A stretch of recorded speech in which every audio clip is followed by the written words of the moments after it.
That may be the greatest catch I've ever seen in my life. Alright guys, I'm sure you already heard me say this, but we just passed 2,000 subscribers. And I know I'm annoying. I know I've said this like 3 times now, but it is such a milestone in that our original Fantasy Flock Network channel took 18 months to get to 2,000 subscribers. And y'all have been supporting the hell out of this channel and watching all of our videos, leaving likes on all of our videos and comments to the fact that y'all made this literally skyrocket, in my opinion. Y'all are by far and away the best audience on YouTube, and I owe y'all a massive thank you for all of your support, and I'm going to continue to get you a video every single day to show my appreciation for everything that y'all do. Well, that's it. Let's talk about J.K. Dobbins here, a running back that I really liked coming into the NFL draft, a running back that I thought was going to be a complete smash his rookie season. It's been a little bit more intriguing than that. I mean, it's been so hard to project him every single week. But now let's try to project how his career should look like going forward. And when we're doing this with J.K. Dobbins, we're going to do the same exact thing we've done with all of these rookies that we've talked about. We are going to take a step back. We are going to look at what kind of prospect they were coming into the NFL draft, because just looking at one season, just looking at their rookie year, makes it so hard to try to project these players going forward. We need to be taking that step back. We need to be trying to get as many data points into our sample as possible to get a more complete picture on what the player is. Okay, so here with J.K. Dobbins, let's go through. And our first thing that we always look at, guys, is we're going to be checking that age box, because y'all know, I don't know how many times I have to say this, the reason we were not drafting Keyshawn Vaughn like a lot of Dynasty owners this past season is because these players that come into the NFL at 22, 23 years old, I mean, they are kind of already behind the 8 ball. And generally, if you had the talent to excel at the NFL level, you would have came out after your junior season. You would have came into the NFL at 21 years old. Obviously, this makes sense in just knowing that a player that stayed all 4 years or possibly even 5 years at their university got such an advantage in developing their craft where they can finally make it to the NFL level. Whereas if you were a player that was there for 3 seasons, then came out right away, I mean, you still have a good amount of runway to continue to develop your football talent, to continue to develop your career. J.K. Dobbins checks that age box. He came into the NFL at 21 years old. Just turned 22, so you love to see that. The second thing that we love to see is we love to see the team investment. This is almost the most important thing in a dynasty profile, in my opinion. When we are looking at running backs, I need to see the running back have that team investment before I can get excited into them.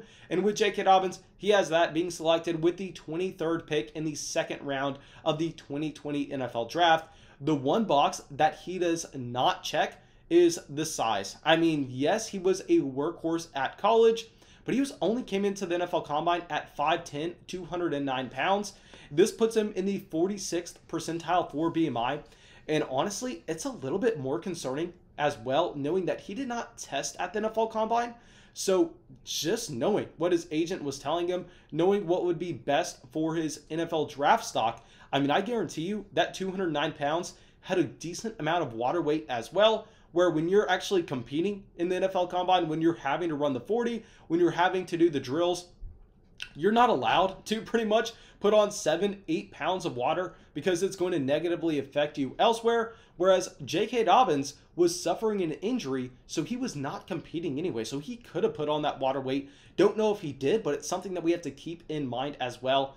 But with J.K. Dobbins, the last box that we're going to look at is his athletic profile. And like I just referenced, we do not have official combine numbers to look at, but if you've been following J.K. Dobbins for a while at Ohio State, like we have been, I mean, J.K. Dobbins previously at Nike Spark camps, I mean, was an elite athlete. It's very similar to a Cam Akers. I mean, J.K. Dobbins is someone that I have no questions centering around that athletic profile. I think we are going to check that box off there. But let's look at what he was able to do in college. That's also a very important thing that we're going to look at for a running back that does not necessarily have the size, a running back that does not necessarily just show us he's going to be an automatic workhorse given the size and the draft capital. And at Ohio State, I mean, he came out in his true freshman season was absurd. I mean, 109 total yards a game, and was automatically a decent receiver on this offense. That is something that is so important in trying to project the player to the next level. You want to see if they have that receiving game capability, which J.K. Dobbins did. And then his sophomore year, he took a small step back, going down to 94 total yards a game before his junior season, where he completely smashed in 160 total yards a game. What's most important here, like I already referenced, is the ability to catch passes. And every single season, he did go out there and go for over 20 receptions, which I know is not something jumping off the page for most people that are not used to evaluating these running backs coming out of college. But over 20 receptions in a season is more than enough to prove that you are adequate and have that skill. Really, you only need to see that in one season. That is traditionally the junior season for these running backs. I mean, that's what we had with the Cam Akers. That's what we had with a Jonathan Taylor, where, yeah, they proved that they were a decent receiver, but they did not do that in either their freshman or sophomore year. It actually took them until their junior season to do so, whereas J.K. Dobbins had always demonstrated that skill throughout his entire career at Ohio State. And now let's go through and let's transition over to what he was able to accomplish his rookie season in the NFL. And we're looking at this, and he averaged about 46 rushing yards a game, and he averaged only a reception and a half. But what was most important, in my opinion, and is something that we were definitely on the lookout for, is who was going to have that goal line job, who was going to be seeing the goal line opportunities for this Baltimore Ravens offense.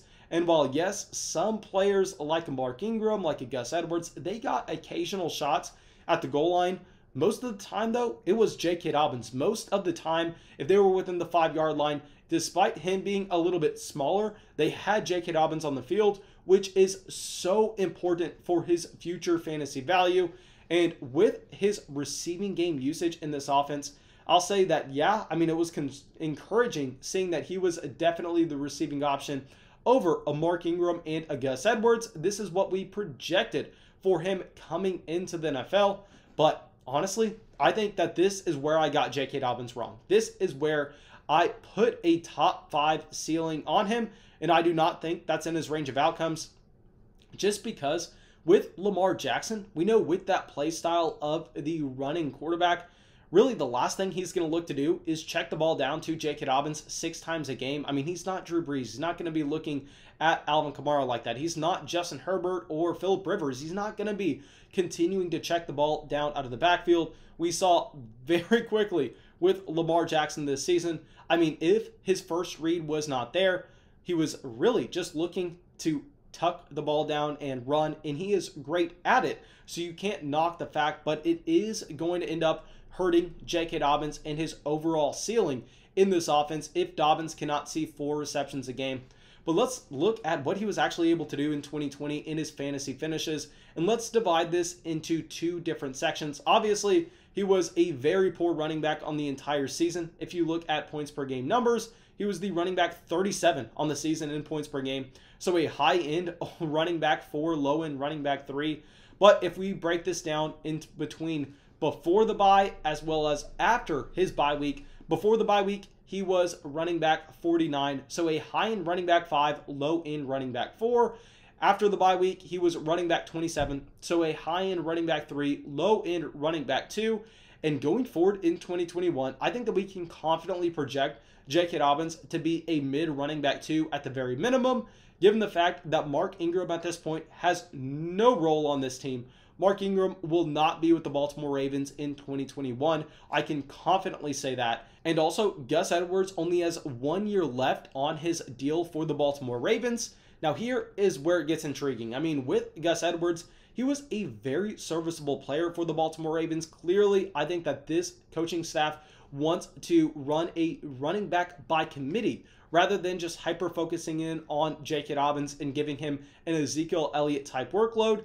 And I think this is exactly what should have been expected given J.K. Dobbins' BMI coming into the NFL. And I'll be completely honest, I was looking at J.K. Dobbins in a very similar light of a DeAndre Swift, where I knew that he was not going to get every single touch in this backfield, but I was saying it doesn't matter. I mean, he's going to get the useful touches, he's going to get the valuable touches and the receptions as well as the goal line usage. So it's not going to make a difference if he is losing out on some carries between the 20s.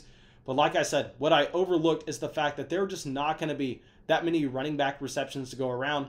So what we need to see for J.K. Dobbins to have that top 5 ceiling is we need to see a resurgence of this Baltimore Ravens offense back to their 2019 form, which is something that's almost impossible to project. So I'll say with Dobbins, I mean, I love the player. I think that he is an extremely safe asset as he has a floor of a running back 2 going forward.